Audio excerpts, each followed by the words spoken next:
My fiancée always played the victim to keep me in line.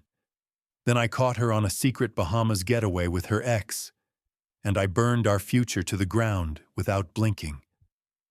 But what she did next will leave you speechless. The Nevada sun was a relentless bastard, scorching the cracked asphalt of Route 93 until it shimmered like a mirage. I stood outside my shop, Desert Ironworks, wiping sweat from my brow, the tang of motor oil and steel lingering on my hands. My name's Jack, I'm 30, and this dusty corner of Sagebrush Creek, where the desert stretches endless and the only soundtrack is the hum of cicadas and the occasional roar of a passing rig, is my kingdom. My Harley-Davidson V-Rod, black as midnight with pipes that sing like a storm, sat parked under a twisted mesquite tree. Inside the shop, my golden retriever, Rex, was sprawled across the concrete floor, his tennis ball soggy from endless games with customers. Life was good, hard-earned, but good. Until that damn text came through, shattering everything I'd built like a sledgehammer through glass. Jack, I need space. Don't contact me. I'll reach out when I'm ready. Space? 6 months before our wedding? My gut twisted, and I stood there staring at my phone, the desert wind whispering betrayal. Sagebrush Creek isn't much to look at. It's a speck of a town, an hour's ride from Reno, where tumbleweeds roll through empty lots, and the neon glow of Rusty's Roadhouse flickers against the twilight. My shop sits on the edge of town, a squat steel building with a corrugated roof that groans under summer heat. Beyond it, the desert unfurls, red rock buttes jagged against a sky so blue it hurts your eyes, dotted with sagebrush that smells sharp and wild after a rare rain.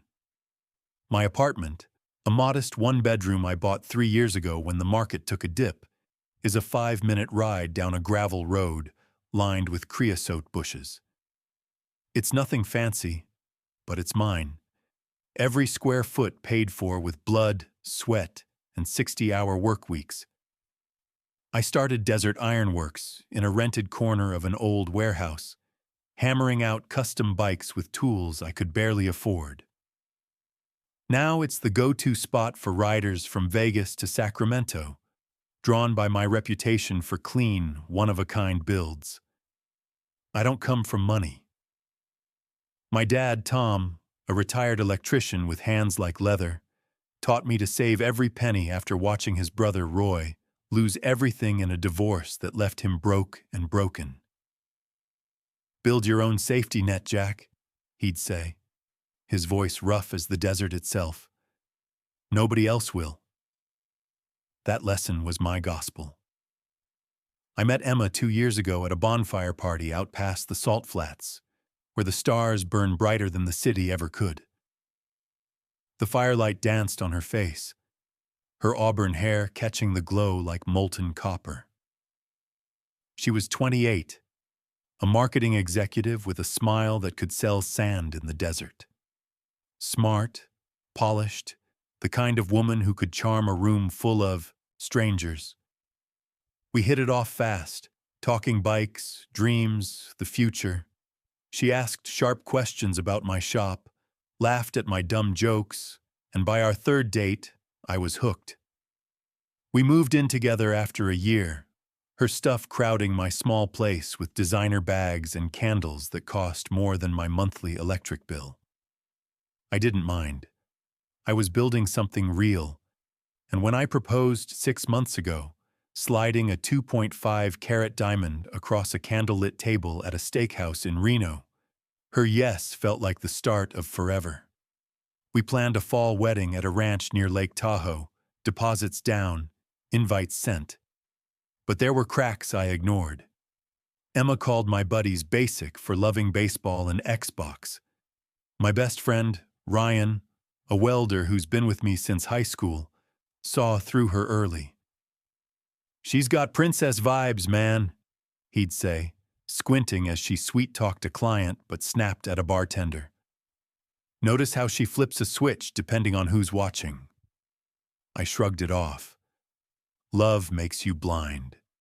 And Emma was a vision. That text came on a Wednesday night, the desert air heavy with the promise of a monsoon. I was in my kitchen, chopping onions for chili, the radio playing Springsteen low. My phone buzzed on the counter, and I froze, knife in hand, as Emma's words lit up the screen. Space.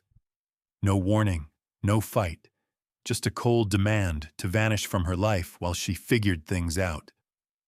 My chest tightened, like the air had been sucked out of the room. I texted back, "Okay, take what you need," but my hands shook as I typed. The next few days were a blur.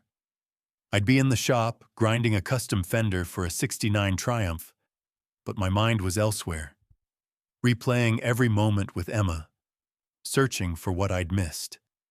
Ryan stopped by Friday, catching me staring at a wrench like it held the answers. "Dude, you're a zombie," he said, tossing me a beer from the mini-fridge. "This ain't normal. Nobody asks for space before a wedding unless they're up to no good." I defended her at first. Maybe it was just wedding stress, her mom hounding her about guest lists. But his words stuck, like sand in my boots. Saturday night, the bomb dropped. Claire, Emma's co-worker and a friend I'd always clicked with, texted me, "Jack, you deserve to know." Attached was a screenshot from Emma's Instagram close friends story, a privilege I didn't have. There she was, on a white sand beach in the Bahamas, arm in arm with her ex, Liam, a smug finance bro she'd dated before me. The caption read, "Living our best lives, reunited." Sometimes you revisit the past to see your future. My blood ran cold. The desert outside my window felt colder still, the distant howl of a coyote echoing my rage. Space? She didn't need space. She needed me out of the picture while she played house with her ex, wearing my ring, living in my apartment, all while I was home planning our future. Claire sent more photos. Emma laughing, sipping a piña colada, Liam's arm around her waist. She told her office it was a family emergency. Bullshit. It was a betrayal, planned and posted for her inner circle, not knowing Claire had my back. I sat on my couch, Rex's head on my lap, his brown eyes steady as I spiraled. The hurt burned, but something sharper took over, a cold, clear resolve. I wasn't my Uncle Roy, watching his life get torched in a divorce. I'd built this life, my shop, my home, my dog, with my own hands. No one was going to take that from me. I grabbed my phone, heart pounding, and made the first call. The wedding venue. "Cancel it," I said, voice flat. $6,000 in deposits, gone. Worth it. Next, the caterer, another $2,000. Florist, photographer, DJ, all canceled in a methodical purge. I called a locksmith, had my apartment's deadbolt swapped by noon, $200 well spent. Emma's stuff, her $500 shoes, her overpriced handbags, went into boxes.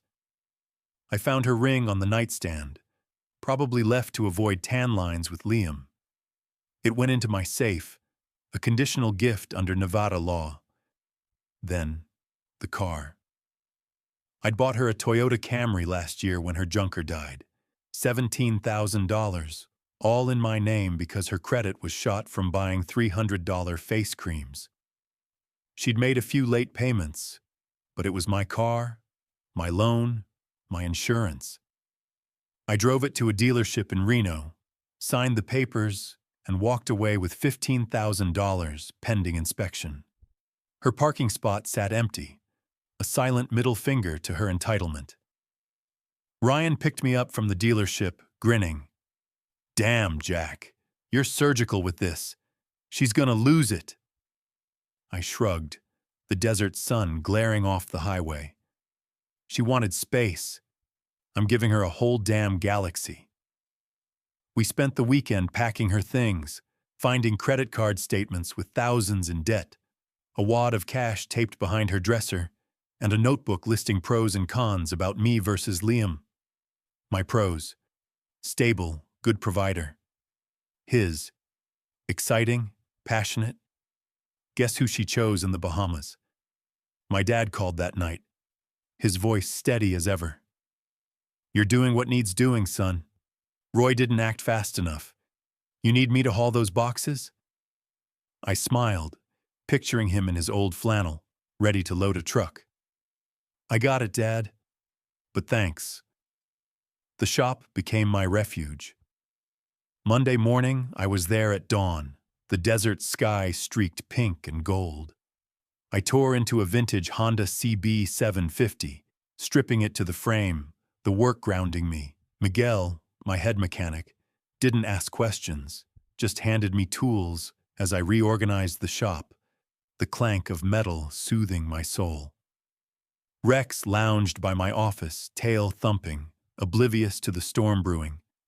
I knew Emma's best life vacation would end soon, and the fallout was coming. I could feel it, like the static before a desert lightning strike. Ryan texted me that night, "Get ready, brother. She's gonna come in hot." He was right. I just didn't know how hot or how low she'd go. The desert doesn't forgive mistakes. Out here in Sagebrush Creek, where the sun scorches the earth and the wind carries the scent of sage and betrayal, you learn to move fast or get burned. I just torched my engagement to Emma, canceled our wedding, sold her car, and locked her out of my life. Literally. My apartment, a modest one-bedroom overlooking the endless Nevada horizon, felt lighter without her clutter. My shop, Desert Ironworks, hummed with the rhythm of grinders and the growl of my Harley-Davidson V-Rod, parked under a gnarled mesquite tree. Rex, my golden retriever, lounged by my office door, his tennis ball a soggy badge of loyalty. I thought I'd cut the cancer out, clean and surgical. But as I stood in my shop that Monday morning, the desert sky bruised purple with an incoming storm, I felt it, a prickle on the back of my neck, like a rattlesnake's warning. Emma wasn't done with me yet, and she was about to play dirty. I leaned over a vintage Honda CB 750, its chrome glinting under the shop's fluorescent lights, my hands steady as I tightened a bolt. The air smelled of oil and steel, grounding me, but my mind was a war zone, replaying the screenshot Claire sent. Emma, arm in arm with her ex, Liam on a Bahamas beach, her diamond ring, my ring, glinting in the tropical sun. She'd asked for space while I was chopping onions for chili, planning our life. Instead, she was sipping piña coladas with a guy she swore was history. I'd acted fast, canceled the wedding, losing $6,000 in deposits, changed my apartment locks for $200, sold the Toyota Camry I'd bought her for $15,000, and boxed up her designer junk, 37 pairs of shoes, handbags that cost more than my rent. I'd found her secrets, too. Credit card debt in the thousands, $1,000 in cash taped behind her dresser, and a notebook comparing me to Liam. My pros? Stable, good provider. His? Exciting, passionate. The choice was clear in her Bahamas selfies. I wasn't just hurt. I was done being played for a fool. My dad, Tom, called that night as I sat on my balcony, the desert air cooling as stars punched through the sky. "You did right, Jack," he said, his voice rough as gravel. "Your Uncle Roy waited too long, lost everything. You need help moving her stuff?" I smiled, picturing him hauling boxes in his beat-up Ford. "I'm good, Dad. Ryan's got my back." Ryan, my best friend since high school, had been there when I packed Emma's things, his welder's hands steady as we taped up her life. He'd called her out from the start, spotting her princess vibes, how she'd charm clients but snap at waiters. Now he was my rock, promising a storm was coming. "She's not gonna let this slide, man," he'd said, tossing me a beer. "Entitled types never do." Monday faded into Tuesday, the desert sun relentless as I threw myself into work. The shop was my sanctuary, its steel walls and concrete floor a fortress against chaos. Miguel, my head mechanic, didn't ask why I was scrubbing tools like a man possessed. He just handed me a wrench when I needed it, his quiet nod saying more than words. Rex sprawled by my office, tail thumping as customers raved about his chill vibe. I was rebuilding piece by piece, like the bikes I crafted. But deep down, I knew the other shoe was about to drop. Emma's best life vacation had ended, and she'd be back in Sagebrush Creek soon, tanned and furious. I kept my phone close, expecting a text, a call, something. Nothing came. That silence was louder than any scream. Wednesday night, I was locking up the shop, the desert glowing orange as the sun dipped behind the buttes. Rex trotted beside me, his ball in his mouth, when my phone buzzed. Not Emma, Claire. "Jack, heads up, Emma's back. She's telling everyone you kicked her out for no reason." My jaw clenched. Claire had risked her job to send me those screenshots, and now Emma was spinning a tale to save face. I texted back, "Thanks for the warning. You okay?" Her reply was quick. "She's pissed, I told you. Watch your back." I drove home, the Harley's rumble echoing off the empty highway, my mind racing. Emma wasn't just licking her wounds. She was building a narrative.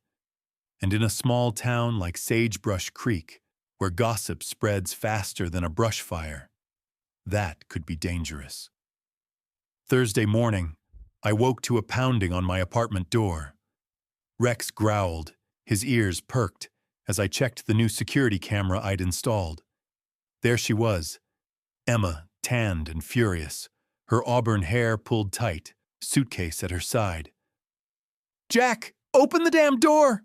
she shouted, rattling the knob. I took a deep breath, my heart pounding but my voice steady. I cracked the door, chains still on. "What do you want, Emma?" Her eyes blazed like the desert sun at noon. "Why'd you change the locks? Where's my car?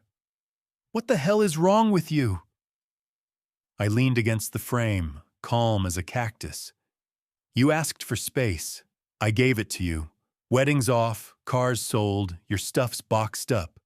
You've got 1 hour tomorrow at noon to grab it from the lobby, or it's going to Goodwill." Her face twisted, shock morphing into rage. "You sold my car? You canceled our wedding? Jack, I just needed time to think."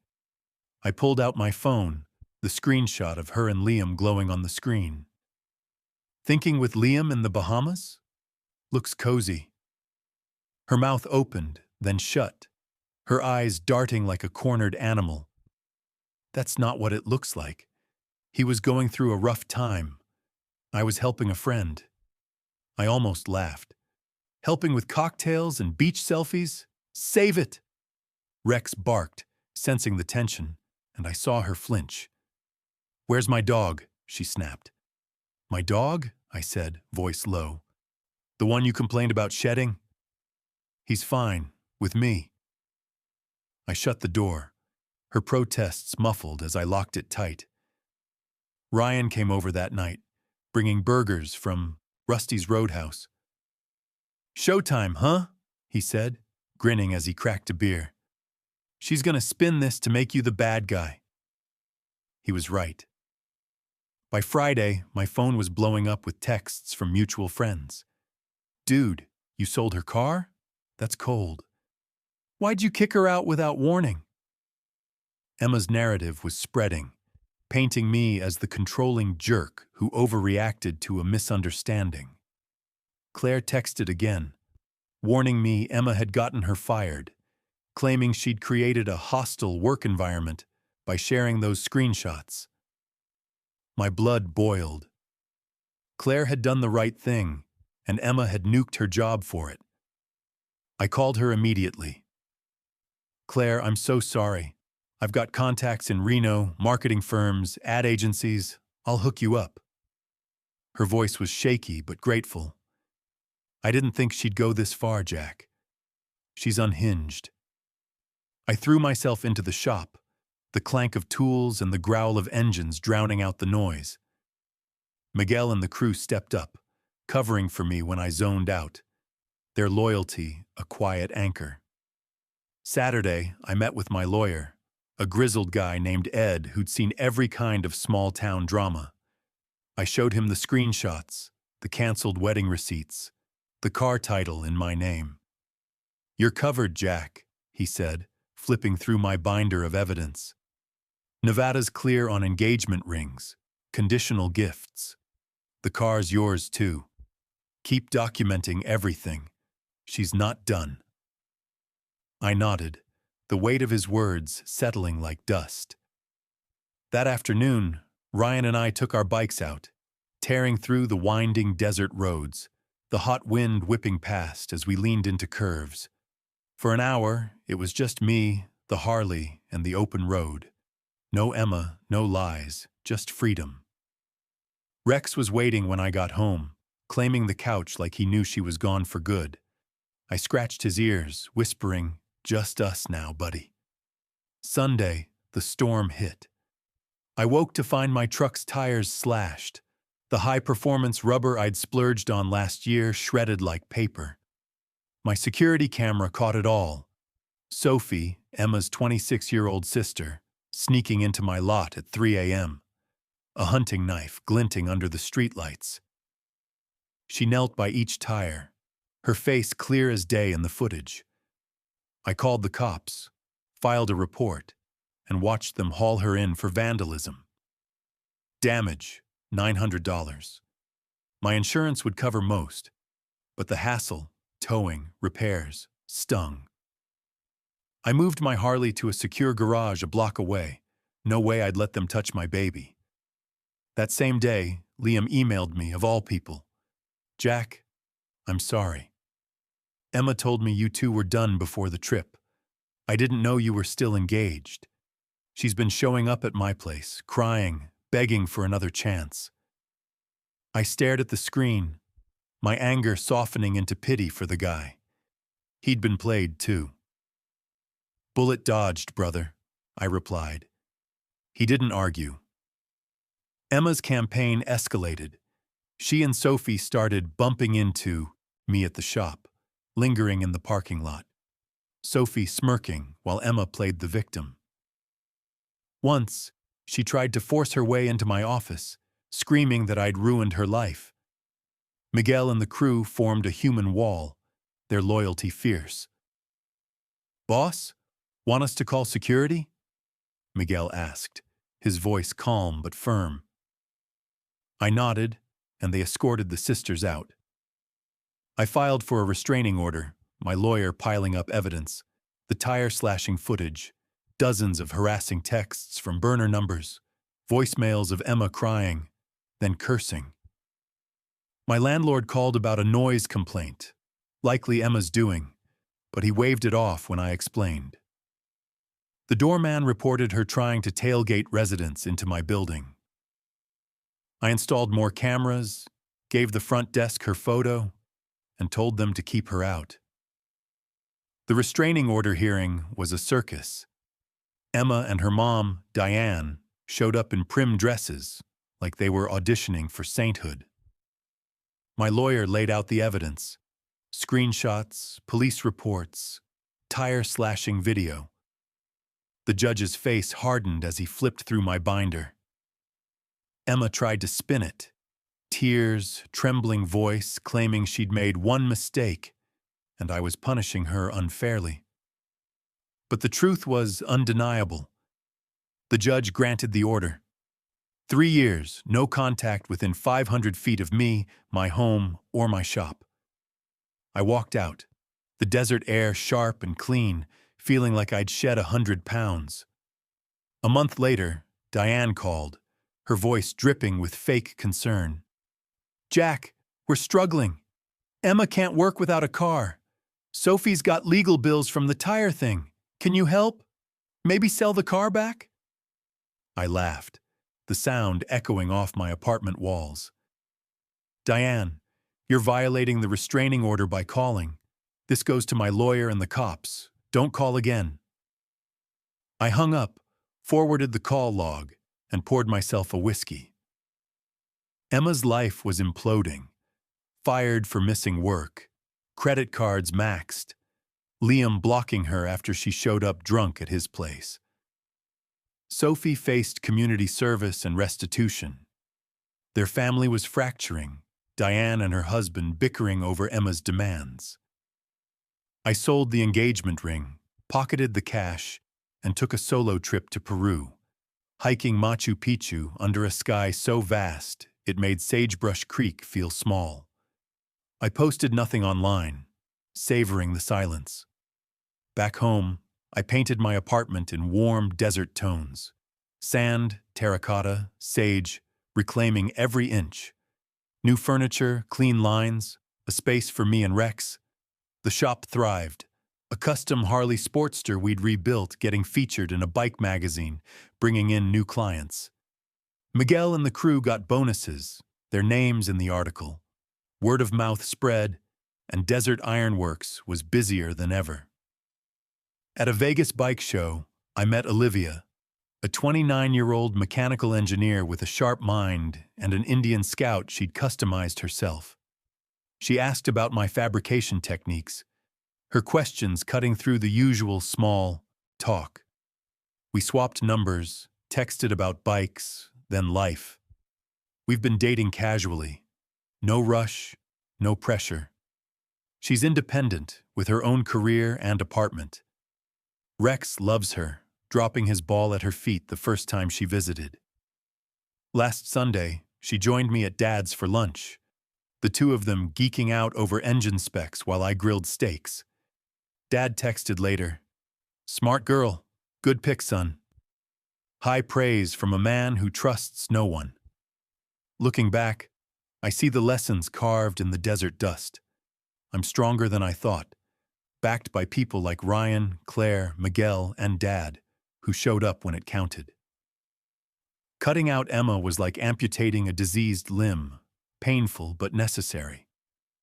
Now I ride my Harley through the open desert, Rex at my side, the shop humming, and Olivia's laugh a new kind of music.